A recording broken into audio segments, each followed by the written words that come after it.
Donc, après avoir défini la mission, l'identité, la vision, la culture, les valeurs et le pitch, et après avoir défini euh, les chemins directeurs de la présence en ligne, vient la deuxième étape qui est la définition du Golden Circle.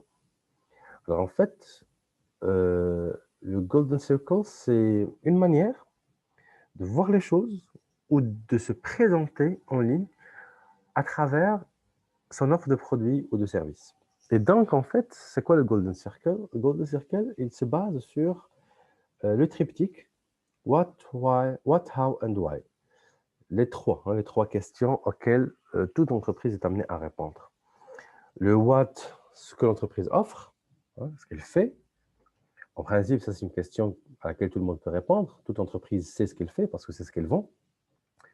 Le how, c'est-à-dire how it's made, comment cela est fait.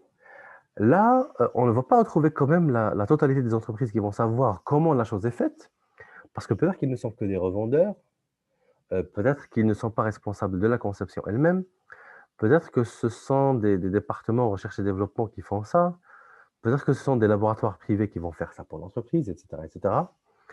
Mais quand même, l'entreprise est amenée à savoir comment cela est fait, pour savoir quelle est la valeur intrinsèque du produit. Et donc, cette valeur intrinsèque, comment on va pouvoir la mettre en avant. Et la troisième question, c'est le why, c'est-à-dire pourquoi. Pourquoi nous sommes là. Et pourquoi vous avez intérêt à acheter notre produit lorsqu'on s'adresse aux clients. Alors, cette question-là, il n'y a pas vraiment la totalité des entreprises qui peuvent répondre à cette question, hein. Je me rappelle, j'étais avec un patron d'une entreprise récemment, une PME, pour du conseil en digital, etc. Et je lui ai posé la question, parce que c'est normal, c'est au niveau des premières étapes d'accompagnement des entreprises, on réinterroge la stratégie. Donc, je lui ai posé la question. Pourquoi les gens ont intérêt à acheter votre solution et non la solution des concurrents? Question directe, claire. Il m'a dit, question très intéressante. En fait, je ne me suis jamais posé cette question. Parce que moi, je fais à peu près ce que font les autres. J'ai de me démarquer plus ou moins, mais bon, je fais grosso modo ce que font les autres. Et donc, en fait, lorsqu'on a ce type de réponse en esprit, qui est toujours présent, on aura du mal à avoir une présence en ligne parce qu'on ne saura pas quels éléments on va devoir mettre en avant. Et donc, pourquoi les gens ont intérêt à acheter mon produit ou mon service et non le produit ou le service de mes concurrents? À partir de là, bon, je ne vais pas trop entrer dans un cours de marketing fondamental, mais comme vous savez, le produit, c'est un produit global. Il y a le produit intrinsèque, il y a le hors-produit tangible et il y a le hors-produit intangible, hein, quand même. Et donc, ce que vous offrez, ce n'est pas le produit intrinsèque lui-même. C'est aussi le hors-produit tangible, c'est-à-dire la manière ou l'emballage ou le design, si jamais c'est un produit. Si c'est un service, il y a même le hors-produit intangible, c'est-à-dire le nom de marque, le service après-vente, le conseil, les services d'accompagnement, le contexte environnant, la manière d'offrir le service, la manière d'être à l'écoute, la manière d'accompagner le client pour satisfaire son besoin. Il y a énormément de choses que l'entreprise va pouvoir travailler d'une manière professionnelle. Ce sont des idées peut-être qui sont là. Toute personne qui a étudié des cours de marketing va pouvoir se dire, oui, il faut un contexte environnant, hein, il faut que le service soit bon, il faut que le client soit satisfait, il faut mettre le client au centre de nos préoccupations, etc., etc. Oui, mais d'une manière professionnelle, quelles sont les formations que vous avez faites en interne pour que vos collaborateurs puissent tous suivre exactement la même trame de service, la même trame de discussion, la même trame de réponse ou de traitement d'objections, la même trame de présentation des services, la même trame de discussion lorsqu'ils sont en one-to-one, etc., etc. Il faut que cela soit fait d'une manière très, très professionnelle et d'une manière processuelle. C'est-à-dire, il y a un process qui produit cela. Il y a un process qui améliore votre prestation dans ce sens. Vous voyez? Je ne sais pas si vous me suivez. Est-ce que vous me suivez? Oui, monsieur. Oui, Oui, je suis avec vous. très bien. Et donc, parce que là, je vous parle d'aspects concrets, hein. Ce sont des problèmes auxquels sont confrontées les sociétés, bon, surtout marocaines. Les sociétés à l'international, bon, ils ont dépassé un peu cette étape, hein, parce que les entreprises marocaines sont encore en train d'essayer de trouver leur place dans le contexte digital. Alors en fait, le golden circle, c'est quoi? C'est d'inverser ce triaxe ou ce triptyque, c'est de l'inverser, c'est-à-dire commencer par le why d'abord, et après passer au how, et enfin passer au what. Par exemple, Apple. Alors, ce que vous avez là, si Apple était comme tout le monde, hein, et pensait, agissait, communiquait comme tout le monde, elle va commencer par le what, comme tout le monde. Nous fabriquons des ordinateurs, voilà, qui sont formidables. Le how it's made, c'est-à-dire ils sont magnifiquement designés et ils sont faciles à utiliser et très conviviaux.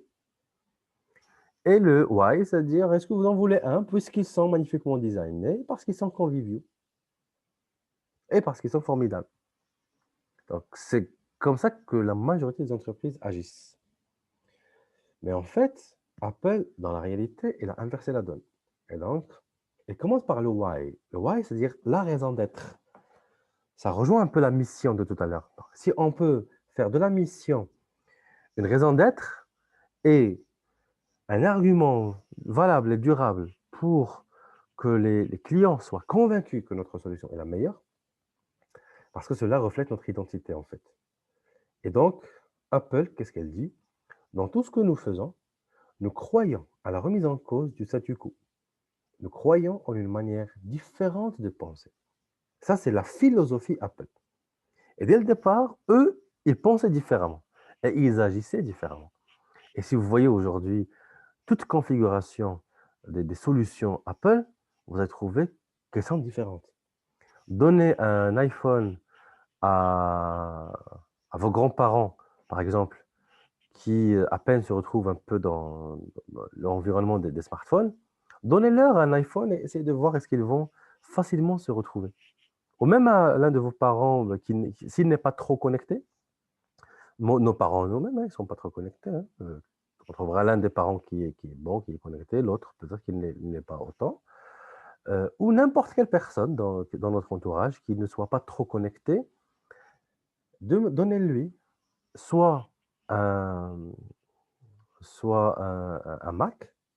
Déjà, la manière de fermer la fenêtre, il ne se trouve pas à droite mais à gauche. Vous voyez, dès le départ, hein. La manière d'afficher les choses ne sont pas conventionnelles. On n'a pas un menu normal comme les autres. On n'a pas un système d'exploitation normal comme les autres, etc., etc.